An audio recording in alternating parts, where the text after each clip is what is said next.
आदाब नाजरीन, आप देख रहे हैं INN न्यूज़। मैं हूं शौकत अली सूफी। सबसे पहले पेश हैं आज की सुर्खियां। तेलंगाना के 9 कारपोरेशन और 120 म्यूनिसिपैलिटी में रायदही मजमूई तौर पर पुरअमन रही। सुप्रीम कोर्ट ने शहरी तरमीमी कानून पर रोक लगाने से किया इनकार। मरकज से 4 हफ्तों में मांगा जवाब। नेपाल में होटल में दम घुटने से फौत 8 हिंदुस्तानी सयाहों की नाशें कल हिंदुस्तान मुंतकिल होंगी। मंगलुरु एयरपोर्ट पर बम रखने के मुलजिम ने अपने आप को पुलिस के हवाले कर दिया। मशरिकी गोदावरी में आशिक ने महबूबा के घर को लगाई आग, 2 की मौत और 3 हुए जख्मी। हिंदुस्तान में 2 करोड़ बांग्लादेशी घुसपैठी हैं, बीजेपी कायद दिलीप घोष ने कहा। अब खबरें तफसील से। रियासत तेलंगाना में 120 म्यूनिसिपैलिटीज़ और 9 म्यूनिसिपल कारपोरेशन के लिए रायदही हुई, जिसमें 3052 वार्ड्स के लिए तकरीबन 54 लाख राय दहिंदों ने वोट डालते हुए 12,889 उम्मीदवारों की किस्मत को बैलेट बॉक्स में महफूज कर दिया।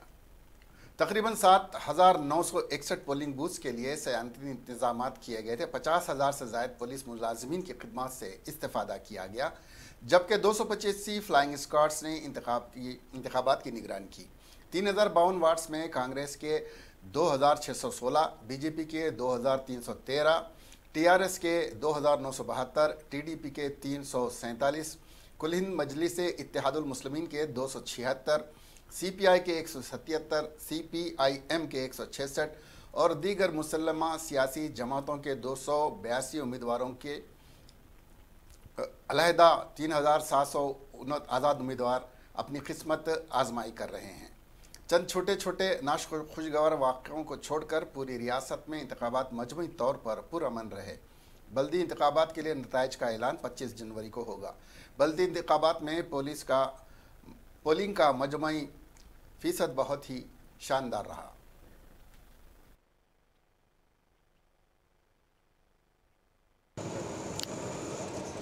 असम्बली हल्के याकूतपुरा की डिवीज़न दबीरपुरा के आज ज़िमनी इंतखाबात हो रहे हैं बलडी वार्ड के। आइए इस सिलसिले में हम आज के इंतजाम पर बात करते हैं कांग्रेसी उम्मीदवार मिर्ज़ा अस्कर अली बेग से। बेग साहब, यहाँ पर जो पोलिंग हो रही है बिल्कुल सुस्त रही है, उसका रीज़न क्या है? उसका रीज़न देखिए साहब, ऐसा है कि मैं कमिश्नर साहब का बहुत तहे दिल से शुक्रिया अदा करता हूँ कि यहाँ पे जो पुलिस का बंदोबस्त किए हैं काफ़ी अच्छा रहा है। किसी किस्म की बोकसी अभी तक तो रोक रहे हैं, चल रहा है। सही तरीके से अपना जेन्युइन वोट पड़ रहे हैं। जितने भी बूथ पे मैं सर्वे कर रहा हूँ कि वो वोट बराबर वोटर का वोट पड़ा है। बोकसिंग बिल्कुल रुकी हुई है सर। कितने पोलिंग स्टेशन है पूरे इसमें? यहाँ पे देखिए आपको 66 बूथ है और सुबह से पोलिंग बिल्कुल स्लो चल रही है। उसका रीज़न यही है कि वोटर्स जो है अपने घर से नहीं निकले, पता नहीं किस वजह से नहीं निकले, क्या खौफ है उनको पता नहीं सर। तो आप लोग उनको निकालने की कोशिश नहीं करें क्या? हमारा तो काम अपील करना था, हम तो कर चुके हैं। अब बाकी वोटर्स का काम है वोट डालने का सर। कोई बोगसिंग की शिकायत? नहीं, अभी तक तो कुछ भी नहीं है। आगे का कुछ नहीं बोल सकते। ये शुक्रिया। GHMC वार्ड 30 के ज़िमनी इंतखाबात आज हो रहे हैं। उसका रीज़न ये है कि रियाजुल अफंदी जो MIM के कारपोरेटर थे, उन्होंने MLC के लिए इंतखाब के बाद मुस्तफ़ी हो गए थे। आज उस सिलसिले में ज़िमनी इंतखाबात हो रहे हैं। आइए हम इस सिलसिले में बात करते हैं तेलंगाना राष्ट्रीय समिति कैंडिडेट रज़ा अली साहब से। रज़ा अली साहब, क्या है सुबह से जो पोलिंग है यहाँ पर बहुत ही लो है, रीज़न क्या है? रीज़न ये है कि यहाँ के लोग जो स्लो आ रहे हैं, इंशाल्लाह ताला 3 बजे के बाद इसका अच्छा परसेंटेज आ रहा है। मैं देखा कि 18 to 20% आया अभी तक वोट्स। पूरे मैं सर्वे करा 66 पोलिंग बूथ के, अच्छा सा आ रहा है और TRS के इंशाल्लाह ताला विन होंगी अच्छी कामयाबी से। क्या बात जहाँ पे बोगसिंग की शिकायत है क्या है? नहीं, बोगसिंग नहीं है। जो प्रेसिडिंग ऑफिसर है, जो ऑफिसर्स है, बेहतरीन तरीके से उनका ID प्रूफ देख के और जो भी जिन्हें ग्रेटर हैदराबाद म्यूनिसिपल कारपोरेशन के वार्ड 30 के ज़िमनी इंतखाब का आज इनेकाद अमल में आया। डिवीज़न में वाक़ 60 पोलिंग बूथ पर पुलिस इंतहाई सुस्त रही। ये इलेक्शन रियाजुल हसन अफंदी कारपोरेटर के कानून साज काउंसिल के रुकन मुंतखब होने पर इस्तीफ़ा की वजह से खाली हुई थी, जहाँ से उनके जानशीन के तौर पर वासित अली कुल हिंद मजलिस इत्तेहादुल मुस्लिमीन के उम्मीदवार हैं। इनके अलावा कांग्रेस, बीजेपी, TRS और तेलुगु देशम के उम्मीदवार इस हल्के से ज़िमनी इंतखाबात में किस्मत आजमाई कर रहे हैं। कांग्रेस की तरफ से मिर्जा अस्कर अली बेग और टीआरएस के उम्मीदवार रजा अली मिर्जा किस्मत आजमाई कर रहे हैं।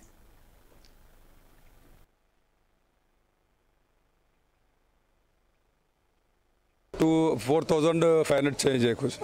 और पोलिंग का क्या हाल है मॉर्निंग से? नहीं सब अब तो पीसफुल चल रहा। कोई बोगसिंग कंप्लेन वगैरह? नहीं कुछ अभी तक कुछ नहीं है, पीसफुल कंप्लेन नहीं करा अभी तक, अभी कोई नहीं करा, पीसफुल चल रहा ये तो। Thank you. तो बेहतर था, बहुत हालात अच्छे थे, यानी 9, साढ़े 9, 10 बजे तक भी। उसके बाद से कुछ बोगसिंग होने लगी है यहाँ पे, जो मैं कंप्लेंट किया हूँ हमारे मीडिया को भी, हमारे इब्राहिम भाई भी और उच्चा कोंडा को भी फ़ोन मारा हूँ मैं। वो आने के बाद 6 औरतें घटे हैं यहाँ पे ये सक्सेस स्कूल में, तो फिर उनको अरेस्ट करके बालापुर पीएस को लेकर गए। तो वही मैं इसकी जांच होना, जो औरतों को जो लाए और कौन बोगसिंग कर रहा। और कई वोटर्स ऐसे हैं जो यहाँ पर भी आ रहे हैं, आने के बाद जब अंदर जा रहे हैं कि हमारा वोट पड़ गया हो रहे हैं, तो कई यानी ज़ईफ़ औरतें, माजूर लोग हैं, उनके वोट पड़ जा रहे हैं, यानी आने से पहले वोट पड़ जा रहे हैं। इसकी जांच होना चाहिए साहब। तो इसके ऊपर यहाँ पे कोई रुकावट नहीं है, कोई रोक टोक नहीं, कोई आइडेंटिफिकेशन तो देखा जाता है ना? बार बार पुलिस को हम आज से 6-7 दिन पहले कंप्लेंट किए थे कि एक लेडीज़ कांस्टेबल को लगा बोल के, जो म्यूनसिपल में भी कंप्लेंट किया था मैं और बालापुर पीएस में भी किया था कि लेडीज़ कांस्टेबल को लगा के उनके चेहरे देखकर वोट डालिए बोल के। उसके बावजूद भी वो नहीं रखे, लेकिन काम वही हो रहा। पुलिस थोड़ी सी लापरवाही, हम पुलिस का पूरा कॉपरेट कर रहे हैं, तो थोड़ी सा फिर अब थोड़ा सा एसआई साहब आए, आकर थोड़ा सा हमको कॉपरेट कर रहे हो, यानी चेहरे देखकर छोड़िए, कोई बात नहीं है। मैं यहाँ 32 साल से करीब हूँ, लेकिन यहाँ वोट डालने हम लोग आए हैं, लेकिन यहाँ के मसाइल बहुत है। ना तो यहाँ प्रॉपर ड्रेनेज सिस्टम है, ना ही रोड है सही तरीक़े से। पूरे कुत्तापेट ग्राम पंचायत में या कुत्तापेट एरिया में कोई भी प्रॉपर ड्रेनेज सिस्टम है ही नहीं। पानी बहता रहता है, रोड में लोगों को चलने का मुश्किल है। तेलंगाना राष्ट्र समिति के एक कारकुन को पेद्दांबरपेट म्यूनसिपालिटी के हुदूद में वाक़ वार्ड नंबर 3 पर उस वक्त पकड़ लिया गया जब वो राय दहिंदों को रकम बांट रहा था। इसी दरमियान कांग्रेस पार्टी के कारकुनों ने इस टीआरएस के कारकुन से झगड़ा कर लिया कि वो राय दहिंदों को नोट के जरिए मुतासिर करने की कोशिश कर रहा है। इतला पाकर पुलिस वहां पहुंची और हालात को काबू में किया और दोनों पार्टी के कायदीन को वहां से हटा दिया। तेलंगाना में आज हुए बल्दी इंतखाबात में बोगस वोटिंग को रोकने के लिए फेस रिकग्निशन के ऐप का इस्तेमाल किया गया। हैदराबाद में कोमपल्ली बल्दिया के हुदूद में 10 मराकज़ राय दही में तजुर्बे की बुनियाद पर इससे इस्तेफादा किया गया, जिसके लिए 10 मराकज़ राय दही में खुसूसी स्पेशल पोलिंग ऑफिसर मुकर्रर किया गया था। मुल्क में पहली मरतबे इस तरह के ऐप का इस्तेमाल किया गया है।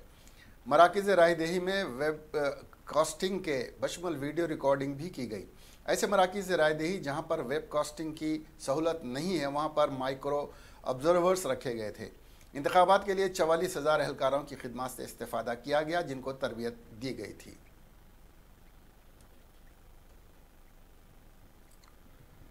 बरहम आशिक ने माशूक के घर को आग लगा दी। इस वाक़े में 2 अफराद हलाक, 4 झुलस गए। ये अनोखा वाक़या आंध्र प्रदेश के ज़िले मशरक़ी गोदावरी के दूला गांव में पेश आया। ज़राए के मुताबिक इस गांव का एक शख्स उसी गांव की लड़की के साथ मोहब्बत करता था। इब्तिदा में इस लड़की की मां सत्यावती ने इस मोहब्बत को कबूल किया और अपनी बेटी की शादी उससे करवाने पर रजामंदी जाहिर की। ताहम लड़के के नामुनासिब किरदार की वजह से बाद अज़ां उसने अपना इरादा तर्क कर दिया और शादी से इनकार कर दिया। लड़की की शादी कुछ दिनों बाद दूसरे लड़के के साथ कर दी गई। इस पर बरहम आशिक ने लड़की की मां पर हमला कर दिया। इस हमले की शिकायत पुलिस से की गई थी। इस दौरान सत्यावती की बड़ी बेटी दुर्गा भवानी अपनी मां की आदत के लिए घर आई थी। मंगल की शब इस नौजवान ने घर पर पेट्रोल डालकर आग लगा दी। इस वाक़े में सत्यावती की बेटी, दुर्गा भवानी की बेटी और उसका छोटा भाई रामू जिंदा झुलस गए, जबकि सत्यावती और दुर्गा भवानी के अलावा दीगर 2 झुलस गए। इनको फौरी तौर पर इलाज के लिए सरकारी दवाखाना मुंतकिल किया गया। पुलिस ने इस सिलसिले में एक मामला दर्ज करके तहकीकात का आगाज़ कर दिया है। सुप्रीम कोर्ट में शहरी तरमीमी कानून के खिलाफ दाखिल करदा दरखास्तों की समाअत हुई। अदालत ने इस पर रोक लगाने से इनकार कर दिया है। शहरी तरमीमी कानून से मुताल्लिक़ ताहाल सुप्रीम कोर्ट में 144 दरखास्तें दाखिल की गईं। कई दरखास्त गुजारों ने इस कानून की मुखालिफत करते हुए शहरियत तरमीमी कानून को गैर आइनी करार देने का मुतालबा किया है। अलावाजी NRC और NPR को भी कुछ दरखास्तों में चैलेंज किया गया है। Chief justice SA Bobde, justice Abdul Nazeer, justice Sanjiv Khanna की बेंच इन दरखास्तों पर समाअत की। अदालत ने मरकज़ को नोटिस जारी करते हुए 4 हफ्तों में जवाब दाखिल करने की हिदायत दी है। तमाम दरखास्तों में से सिर्फ 60 दरखास्तों पर समाअत हुई। इम्कान है कि मामला आईनी बेंच से रुजू किया जाए।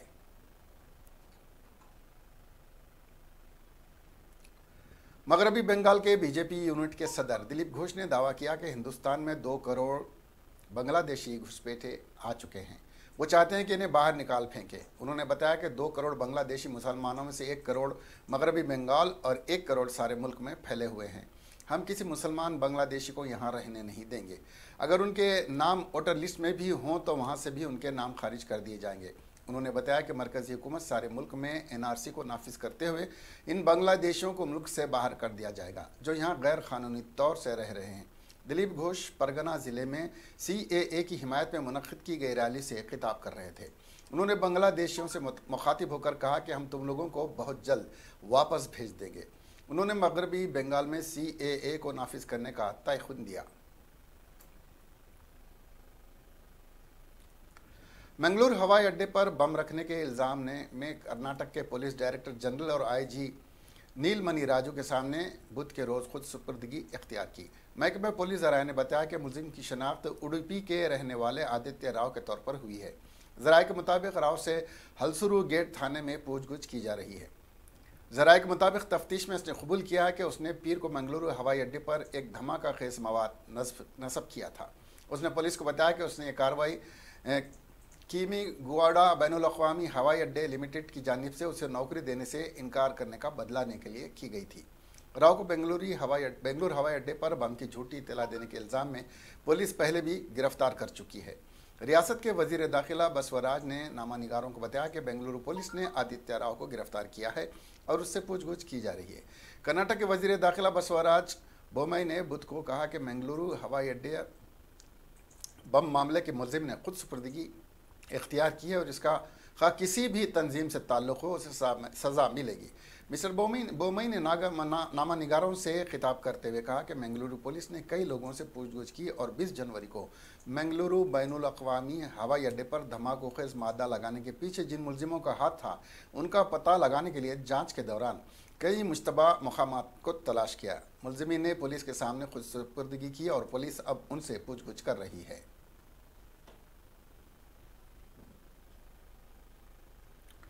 नेपाल में दम घुटकर मर जाने वाले 8 हिंदुस्तानी सयाहों की लाशें जुमेरात को इंडिया लाई जाएंगी। इन मरने वालों में 4 कमसिन बच्चे भी शामिल हैं। ये सब लोग नेपाल घूमने के लिए आए हुए थे। यहाँ नेपाल में वो लोग एक होटल में ठहरे हुए थे। सर्दी की वजह से इन लोगों ने गैस हीटर चलाया और इसके बाद वो सो गए, जिसकी वजह से उनका दम घुटने लगा और इन सब की हालत ख़राब हो गई और वो सब बेहोश हो गए, जिन्हें हवाई जहाज़ के ज़रिए अस्पताल में पहुँचाया गया। HAMS खटमंडू के ले जाया गया, जहां डॉक्टरों ने उन्हें मुर्दा करार दिया। केरला के 15 सयाहों का एक ग्रुप नेपाल पहुंचा था। उन्होंने होटल में 4 कमरे बुक करवाए थे। बशमुल 4 बच्चे 8 अफराद एक ही कमरे में ठहरे हुए थे। मरने वालों की शनाख्त प्रवीण कृष्ण नायर, सरना शशि, श्री भद्रा प्रवीण, अर्चना प्रवीण, अभिनव सरनिया नायर, रंजीत कुमार, इंदुलक्ष्मी, पीताम्बरन और विष्णु रंजीत की हैसियत से की गई है। एक ख़ानदान के 5 और दूसरे ख़ानदान के 3 लोग इस हादसे में हलाक हुए। आज उनका पोस्टमार्टम कर दिया गया है। जुमेरात को उनकी लाशें इंडिया लाई जा रही हैं।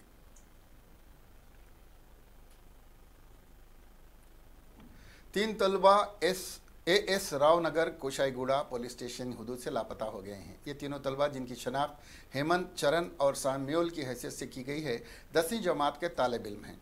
इन तलबा की शिकायत पर पुलिस को कोशाईगुड़ा ने गुमशुदगी का एक मुकदमा दर्ज करके तहकीकात शुरू कर दी है। पुलिस स्कूल और तलबा के घरों के करीब लगे हुए CCTV फुटेज की जांच भी कर रही है और इसके ज़रिए उन तलबा का पता लगाने की कोशिश की जा रही है। कोशाईगुड़ा के ECIL के एक खानगी स्कूल में 7वीं जमात के एक तालिब इल्म को मारने के इल्ज़ाम में एक टीचर के खिलाफ एक मामला पुलिस ने दर्ज किया है। तफसीलात के मुताबिक शशिकला नाम की एक टीचर ने मामूली बात पर लड़के को डांट डपट के बाद में एक स्टील की पटरी से तालिब इल्म को मारा, जिससे इसके सर पर चोट आई। तालिब इल्म की मां ने कोशाईगुड़ा पुलिस स्टेशन में टीचर के खिलाफ शिकायत दर्ज करवाई।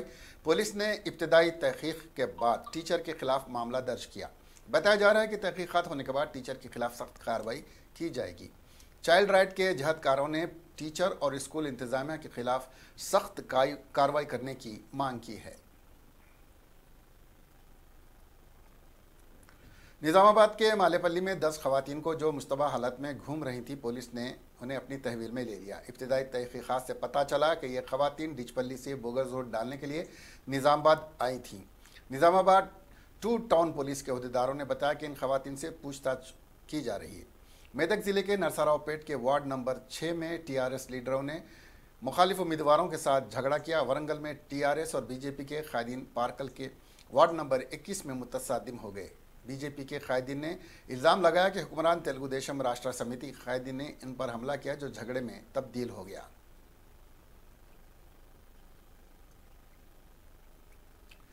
तेलुगु देशम पार्टी के अरकान असेंबली ने गवर्नर विश्वभूषण हरिचंदन को एक खत लिखकर शिकायत की। Chief minister Jagan Mohan Reddy, speaker Tammineni Sitaram ने मार्शल्स की मदद से उन पर हमला किया है। तेलुगु देशम ने गवर्नर से ख्वाहिश की है कि वो अरकान असेंबली की हुकूक की हिफाजत को यकीनी बनाने के लिए मदाखलत करें। उन्होंने लिखा, चीफ मिनिस्टर की हिदायत पर अरकान असेंबली और स्पीकर उन्हें किसी भी करारदाद के बगैर असेंबली से बाहर भेज दिया था। उन्होंने गवर्नर से गुजारिश की कि फौरी इक़दाम करते हुए असेंबली को जमहूरी अंदाज में मुनक्कद करने को यकीनी बनाएं। टीडीपी ने कहा कि स्पीकर असेंबली को हुक्मरान जमात के फैसलों के मुताबिक चला रहे हैं। टीडीपी अरकान असेंबली ने कहा कि स्पीकर अपनी पार्टी और अरकान की मुवाफ़क़त में असेंबली चला रहे हैं और हज़ब मुखालिफ यानी अपोजिशन के साथ इम्तियाजी सलूक कर रहे हैं।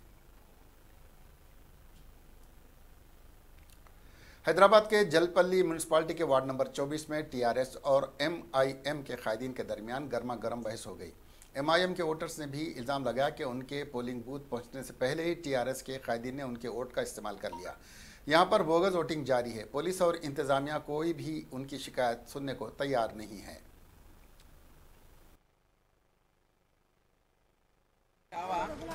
वोट डाल दिया कहते घर वाले आए हुए, यहाँ पे वोट डाल पड़ा हुआ है, जबकि वोट हमारे घर का कोई डाल ही नहीं। वोट वार्ड नंबर कौन सा है ये? Ward number 24। वार्ड नंबर 24 है साहब। ये ऑलरेडी हमारा मेरा वोट पड़ गया, मेरी भैंस का वोट के वास्ते पूरी बोकेसिंग करी। वार्ड नंबर 24 में सीरियल नंबर 70 एजेंट बिक गया। एजेंट अंदर पूरा अंदर एजेंट बिके हुए है। पुलिस वाले भी इसमें कर रहे हैं।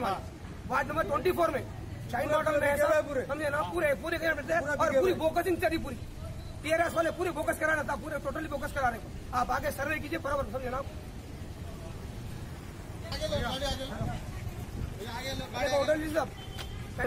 बताओ नहीं, यहाँ बता रहा हूँ। बताओ, ये लियो। खैर एक मिनट आप सबर करिए। इधर बताओ, ये लियो।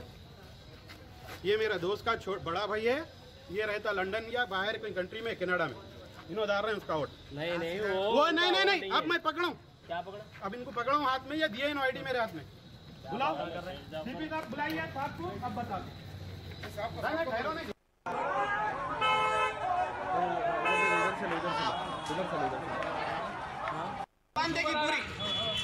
पूरी भाई आप देखे ना साहब, यहाँ पे किसी को तकलीफ नहीं है, सिर्फ इसको तकलीफ है। देख लिया भाई, एमएम की गुंडागर्दी देख लो, एमएम वाले की गुंडागर्दी देख लो, देख लिया ना भाई।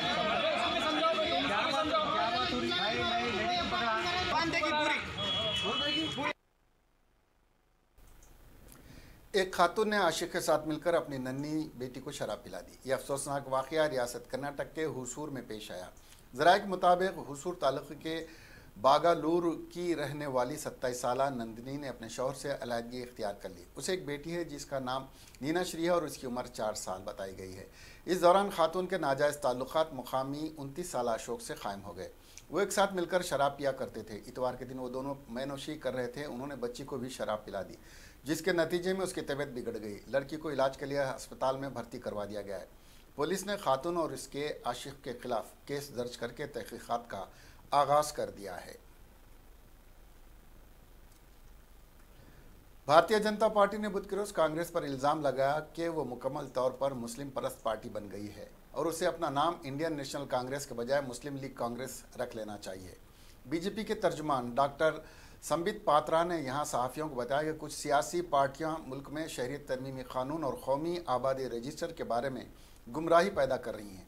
इसमें ख़ास तौर पर कांग्रेस पार्टी है। उन्होंने कहा कि इस एहतजाज के बहाने हिंदुओं को गाली दी जा रही है। 2 दिन पहले महाराष्ट्र के साबिक वजीर आला और मौजूदा हुकूमत में वजीर अशोक चव्हाण ने एक मीटिंग में कहा था कि हमने मुसलमान भाइयों के कहने पर महाराष्ट्र में शिवसेना के साथ मिलकर हुकूमत तश्कील दी है। मुसलमान कहा करते थे कि बीजेपी हमारा सबसे बड़ा दुश्मन है, लिहाजा हमने शिवसेना के साथ मिलकर हुकूमत बनाई है।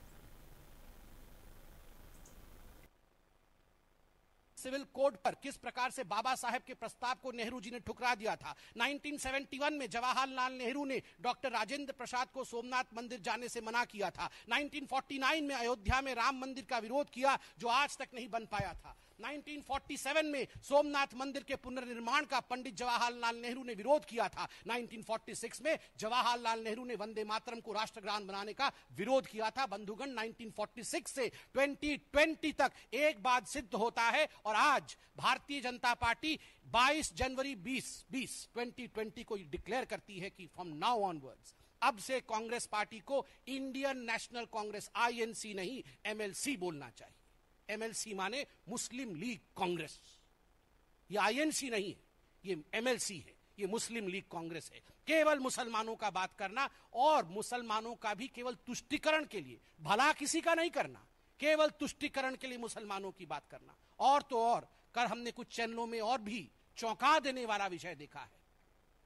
PFI के 6 लोग कर्नाटक में गिरफ्तार हुए, वही PFI जिसके समर्थन में राहुल गांधी और सोनिया गांधी उतरते हैं, जिनके साथ गठबंधन भी किया, उसी PFI का जो पॉलिटिकल बॉडी SDPI, PFI के लोगों ने एक षड्यंत्र रचा कि कुछ भारतीय जनता पार्टी और संघ के कार्यकर्ताओं को मौत के घाट उतारा जाए।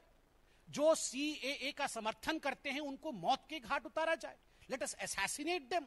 और आज कन्फेशन भी सामने आया है कि असैसिनेशन का प्लॉट कर्नाटक में रचा गया था। कुछ चैनलों ने इसे दिखाया है। आप क्या कर रहे हैं?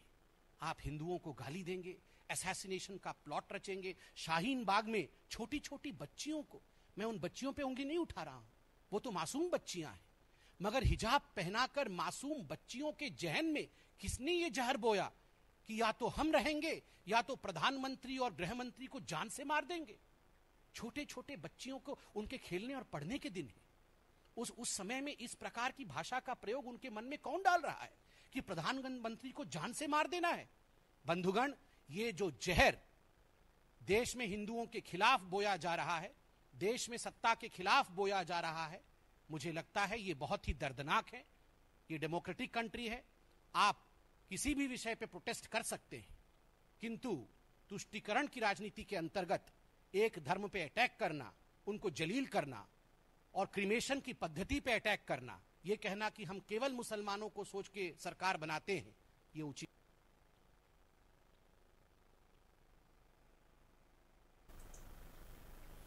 समाजवादी पार्टी सरबराह और साबिका वज़ीर आला उत्तर प्रदेश अखिलेश यादव ने शहरियत तरमीमी कानून और NRC पर अमित शाह के डिबेट करने के चैलेंज को कबूल करते हुए कहा कि वो इस ज़िमन में बीजेपी लीडरों से बहस करने को तैयार हैं। उन्होंने कहा कि इस मामले पर तकरीबन पूरा मुल्क सरापा एहतजाज है।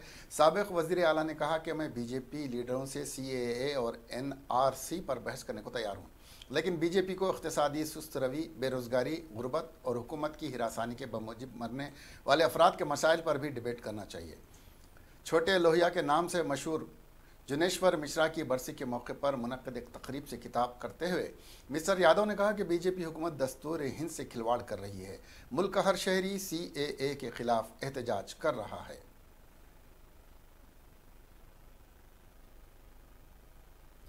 मगरबी बंगाल की वज़ीर आला ममता बनर्जी ने आज दारुल-जिलिंग में शहरियत तरमीमी एक्ट के खिलाफ 4 किलोमीटर तवील जुलूस की क़ियादत की।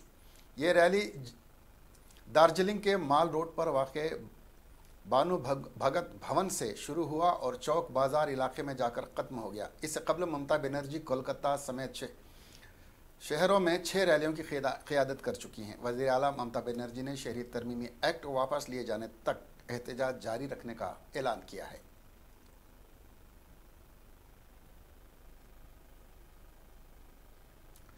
शाहीन बाग में आज 40वें दिन भी खवातीन का धरना जारी है और सुप्रीम कोर्ट में शहरियत तरमीमी कानून के खिलाफ दाखिल अर्जियों पर समाअत के दौरान खवातीन की बड़ी तादाद शाहीन बाग में देखने को मिली।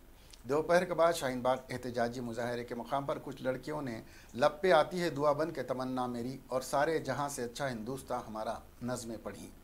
लब पे आती है दुआ बन के तमन्ना मेरी नज़म कई बार पढ़ी गई और साथ में इनकलाब जिंदाबाद का नारा बुलंद किया गया।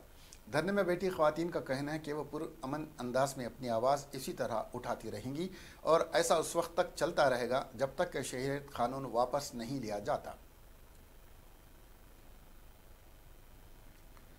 दिल्ली के लेफ्टिनेंट गवर्नर अनिल बाईजाल ने शाहीन बाग मुजाहिरीन से अपील की कि वो अपना एहतजाज ख़त्म करें।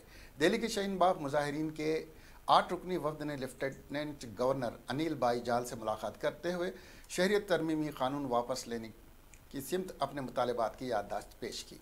इस मौके पर लेफ्टिनेंट गवर्नर अनिल बाईजाल ने मुजाहिरीन के वफ़द से अपील की कि वो शहरियत तरमीमी कानून के ख़िलाफ़ अपना एहतजाज ख़त्म करें क्योंकि इससे स्कूल के बच्चों, मरीज़ों और आम लोगों को तकलीफ़ हो रही है। उन्होंने उनके मुतालबात को हुकूमत की तवज्जो दहानी का यकीन दिया। 1 माह से ज़्यादा अरसे से हज़ारों अफराद जामिया मिलिया इस्लामिया यूनिवर्सिटी के करीब शाहीन बाग में CAA और नेशनल रजिस्टर ऑफ सिटीज़न के ख़िलाफ़ ख़वातीन और बच्चों समेत हज़ारों अफराद एहतजाज कर रहे हैं। शहरियत तरमीमी कानून के ख़िलाफ़ मुजाहिरीन में शामिल होने की पादाश में अपनी बेटियों के ख़िलाफ़ मुकदमा दर्ज लिखे जाने के बाद उर्दू के नामवर शायर मुनव्वर राना ने अमित शाह के लखनऊ रैली पर सवाल उठाया है। उन्होंने कहा कि मरकज़ी वज़ीर दाखिला अमित शाह ने जलसे आम से खिताब करके इंतज़ामिया की तरफ से दफ़े 144 के तहत जारी हुक्म इम्तनाई की खिलाफ वर्जी की है। मुनव्वर राना ने सवाल किया कि मेरी बेटियों सुमैया और फौजिया के खिलाफ हुक्म इम्तनाई की खिलाफ वर्जी का मुकदमा दर्ज किया गया, लेकिन मंगल के रोज़ राजधानी में हज़ारों लोगों से खिताब करने वाले अमित शाह का क्या होगा। जलसे आम में यकीनी तौर पर 4 से ज़्यादा अफराद थे, उनके खिलाफ मुकदमा दर्ज क्यों नहीं हुआ। 2 मुख्तलिफ अफराद के लिए एक कानून के 2 पहलू कैसे हो सकते हैं। भारतीय जनता पार्टी के तर्जुमान चंद्र मोहन की इस दलील पर कि अमित शाह के जलसे आम के लिए बाज़ाब्ता तौर पर इजाज़त ली गई है, शायर मुनव्वर राना ने सवाल किया कि क्या कानून को तोड़ने की इजाज़त दे दी गई है।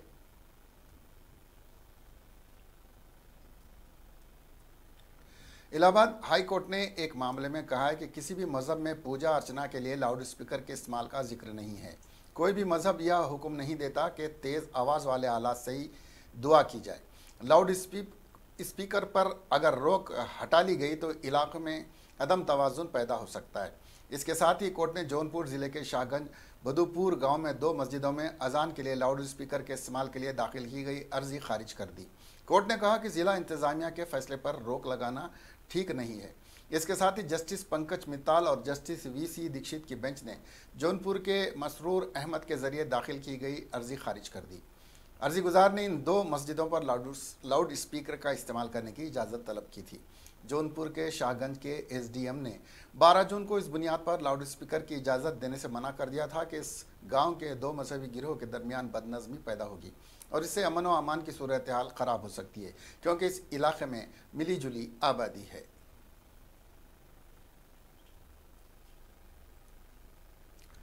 पुडुचेरी में सेंट्रल जेल में कैदियों के पास से मोबाइल फ़ोन मिलने के मामले में बुधगुचार जेल वार्डों को मुअत्तल कर दिया गया है।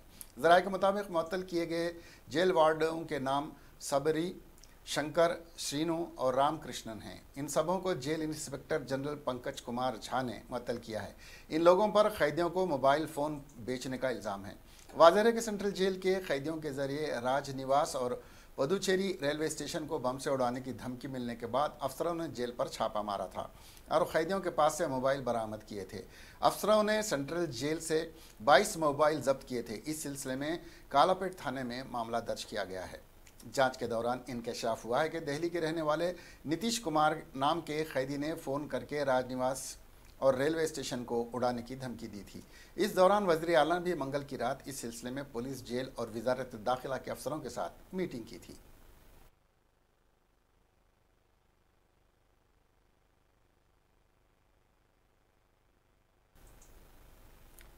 आखिर में सुर्खियां एक बार फिर। तेलंगाना के 9 कारपोरेशन और 120 म्यूनिसिपैलिटी में रायदही मजमूई तौर पर पुरअमन रही। सुप्रीम कोर्ट ने शहरी तरमीमी कानून पर रोक लगाने से किया इनकार, मरकज से 4 हफ्तों में मांगा जवाब। नेपाल में होटल में दम घुटने से फौत 8 हिंदुस्तानी सयाहों की नाशें कल हिंदुस्तान मुंतकिल होंगी। मंगलुरु एयरपोर्ट पर बम रखने के मुलजिम ने अपने आप को पुलिस के हवाले कर दिया। मशरिकी गोदावरी में आशिक ने महबूबा के घर को लगाई आग, 2 की मौत और 3 हुए जख्मी। हिंदुस्तान में 2 करोड़ बांग्लादेशी घुसपैठी हैं, बीजेपी कायद दिलीप घोष ने कहा। अब हमें दीजिए इजाजत, देखते रहिए INN चैनल। खुदा हाफिज।